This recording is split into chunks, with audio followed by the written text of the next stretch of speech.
Hey, I want to play another little bit of video here. It's you talking to one of the New Zealand reporters when you came off the field immediately after the win.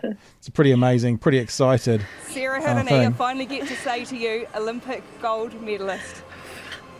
What is going through your mind at the moment? There's so much going through my mind. Oh, I'm just so happy. I love you, Mum. I love you so much. I won this for you, and I am just so grateful to be a part of the best team in the world. Sure are, with a gold medal around the neck now to prove it. I wanted to know about your support system at home, your family, your whānau, your husband. Obviously, I've read but haven't delved too deeply into it. You lost your mum fairly recently. When did you lose your mum? When did that happen? I'm getting lunch. I lost my mum 5 months ago in February. Very sorry to hear that. Just to say that, well, I understand about what you're going through. So the emotion for that and the support group around you. Yeah, it was actually a birthday, so like a bit of a sudden. Well, it was sudden. And like since then, it's definitely put life into perspective. And to be honest, it was pretty hard to actually want to come back and play. Like, I love rugby, and it definitely helped me get through some of the hard times and wanting to even get up in the mornings. But when you're in a team that is striving to be the best team in the world and pretty much is expected to win gold, like, it's really hard to even want or to even turn up and try and train as hard as we have to. But like, I'm really fortunate. As soon as it happened, like, our family is pretty tight anyway, and but like, as soon as she passed away, we got to go to where she was, and to be honest, there was only supposed to be us immediate family in the room. By half an hour of us being there was her 6 sisters, their husbands, their kids. Wow. My dad's family had turned up, and that's how special our family is. And they didn't leave us until like 4 weeks after it happened. We all just stayed together. And then now we're all obviously in contact all the time. They've been messaging me as much as they can since when I was away. But like, without having a close-knit family, I think that would have been really tough. And I'm really lucky that my team's been really supportive of everything. Like, there was times I'd just leave training and go home because I couldn't handle being around people.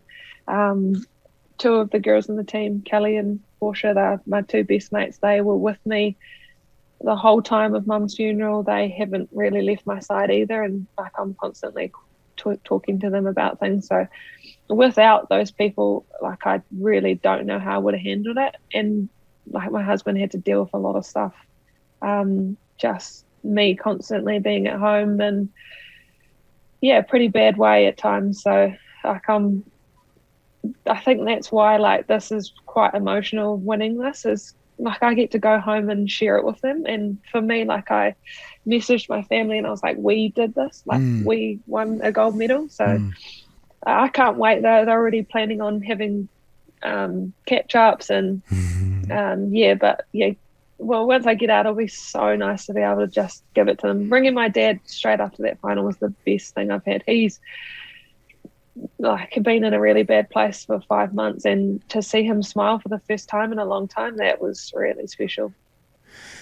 Yeah, it's amazing, and it's not a kind of thing that you can never speak to someone's experience because you're not walking a mile in their shoes. But my family lost my mum a couple of years ago to motor neuron disease, and it does bring a perspective to life that you don't have before. I remember, it's funny, I see the outpouring of emotion now. I wonder what you experienced going through the tournament, if there was like a floodgate at the end. Because for me, when I lost my mum, it was really weird because through the whole period of sort of funeral and that time family, I wasn't that emotional. It wasn't that I was suppressing or disconnected. It was almost a bit like, there's a job to do. My mum needs this respect, and we need to get through this, and we need to do it the way she wants to do it. And then afterwards, it was like the floodgates opened. It was like the day after or the week after or the whatever sort of thing as well. It was like the job is done. I wonder, and I don't want to get all kind of gushy and emotional, and I don't want to upset you or anything, but was there an element of getting the job done, and then the chance for reflection? And I was thinking, if Mum was looking down right now, which I'm sure she is, what would she be saying? What would she be going through? To be honest, I've probably just cried every day for the last 12 months, and I don't mind that. Like, I'm a pretty open person, so I will sit in meetings and just bawl my eyes out, and everyone knows I'm okay. That I'll just need a bit of time, and so I like pretty much as soon as it happened to now, I've been pretty emotional, but like I'm happy with that. I know I need to do that. But she's my mum. She was a pretty bright person. She had a really big energy about her, and like this is probably the one thing physically she hasn't seen me win. And like I obviously know she was up there, but she came to everything. I played 200 games for my team, and she surprised me in the south of France. Like she just made things happen, and I don't know how she afforded to pay for it, but she got there. She got my dad on board and got her there. So, but yeah, she would have been sitting in the stands with a beer in her hand, with a massive smile and just bawling her eyes out. That was her. Well, maybe she was. Maybe she was anyway. I know she would have been. That's why our team waved it up at the stands. So, yeah. No, that was one step too far. Just in that comment, that was. Whew, whew, you got to do this thing for your eyeliner, don't you? Whew.